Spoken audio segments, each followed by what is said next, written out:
Dan inilah tempat yang baik, inilah tempat yang suci. Ya Bapak dan Ibu-ibu, ya selalu mendoakan kebaikan kepada anak-anaknya. Saya tutup pengajian di sore hari ini. Ya Bapak dan Ibu tahu ya Syekh Abdurrahman Sudes. Syekh Sudes itu beliau imam salat Isya tadi malam. Beliau ini imam besar di sini. Beliau mengetuai seluruh masjid yang ada di Arab Saudi. Itu levelnya tingkat menteri.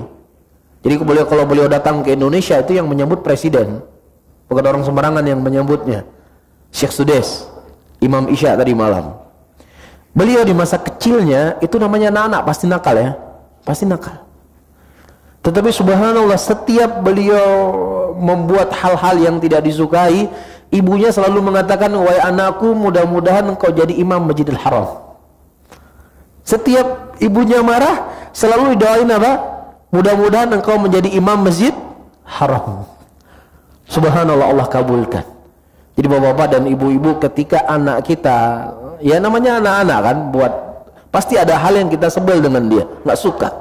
Jangan keluar sesuatu dari mulut kita kalimat-kalimat yang tidak baik, karena itu doa. Ya, ucapkan kepada anak kita dengan kalimat-kalimat yang baik, semarah apapun kita. Mudah-mudahan kau jadi anak yang soleh, mudah-mudahan kau jadi imam Masjid Haram Mekah. Apakah mustahil bagi Allah untuk menjadikannya? Tidak ada yang mustahil. Yang paling penting apa? Berdoa. Jangan sempat kita mengucapkan, jangan keluar kebun binatang sama anak. Ya wajar, anaknya kayak ya seperti itulah.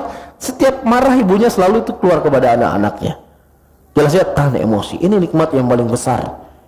Ya ini bukan nikmat cilet-cilet, ini bukan nikmat kaleng-kalengan.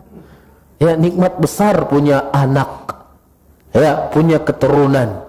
Dan saking besarnya apa yang saya sebutkan tadi. Allah sebutkan di dalam Al-Quran sekian banyak ayat Al-Quran dari doa-doa para Nabi dan Rasul. Ya, oleh karena itu Bapak dan Ibu-ibu, saya kembali ingatkan, gunakan kesempatan kita di sini untuk berbanyak berdoa kepada Allah agar diberikan keturunan yang soleh, diberikan anak-anak yang soleh, dan kita telah dikumpulkan di dunia dalam satu keluarga.